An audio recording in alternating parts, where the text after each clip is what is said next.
it's April with the Possible Diet, and tonight I'm going to show you how to make sloppy joes. So I usually make sloppy joes when I make meatballs.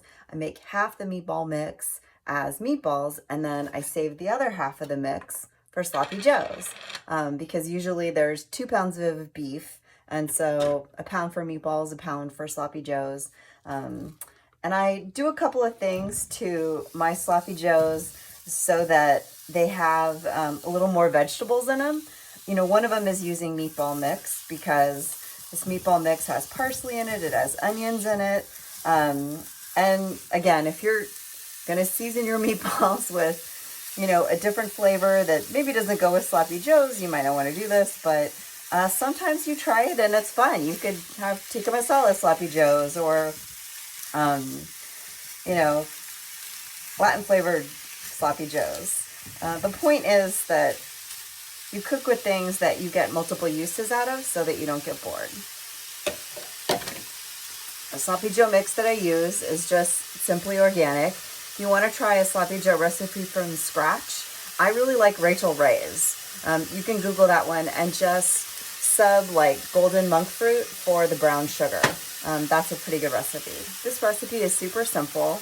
It's just a pound of lean ground beef. I use my meatball mix.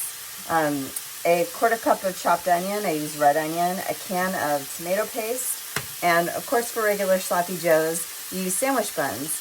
But if you're going low carb, I like to use grilled sweet potatoes or Japanese sweet potatoes, which have like a chestnutty flavor. You can also use these Trader Joe's cauliflower pancakes. They're really good pan fried, and there's only 20 grams of carbs per 2 pieces. So it's like kind of high, but it's not that bad. This mix only has 3 grams of carbs per serving, so it's still pretty low, all things considered. So once your meatball mix is like a little brown on the bottom, you want to add your quarter cup of onions.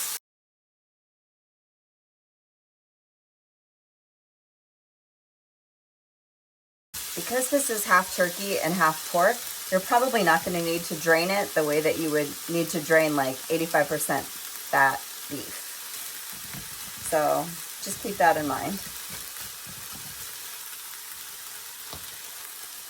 Now, once the meat is kind of half cooked, I actually like to add a cup of chopped up red bell pepper just to pump up those veggies.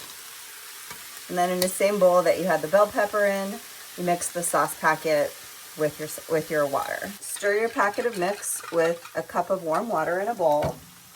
Add your tomato paste.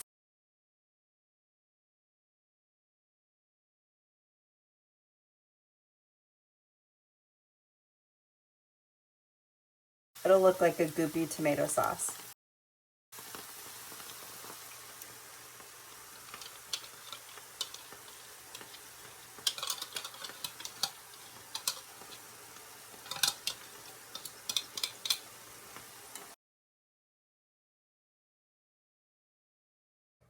And this is totally optional, but I actually also like to add half a cup of butternut squash puree if I have it.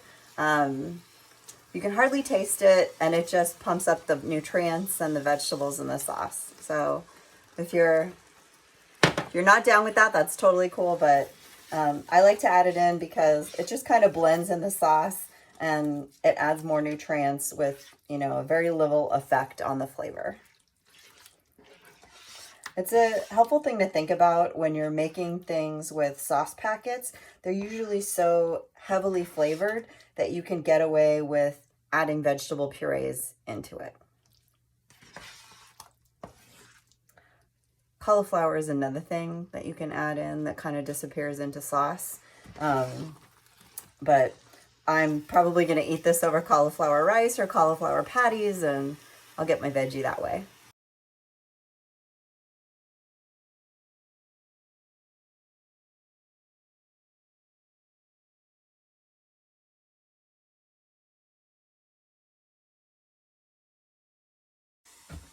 And there you have it. Sloppy joes in like 10 minutes. Enjoy.